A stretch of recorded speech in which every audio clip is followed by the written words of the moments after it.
శ్రీ ఆది శ్రీనివాస్ గారు.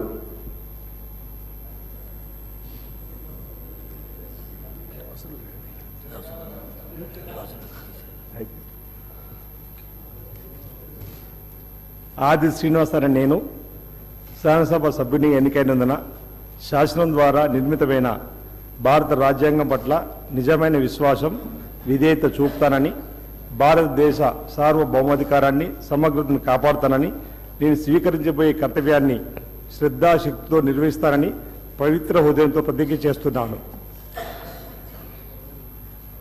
తెలంగాణ శాసనసభ్యుడైన ఆది శ్రీనివాస్ అనే నేను సభా నియమాలకు కట్టుబడి ఉంటానని, వాటిని అనుసరిస్తానని, సభా మర్యాదలను పాటిస్తానని, సాంప్రదాయాలను గౌరవిస్తానని పవిత్ర హృదయంతో ప్రతిజ్ఞ చేస్తున్నాను.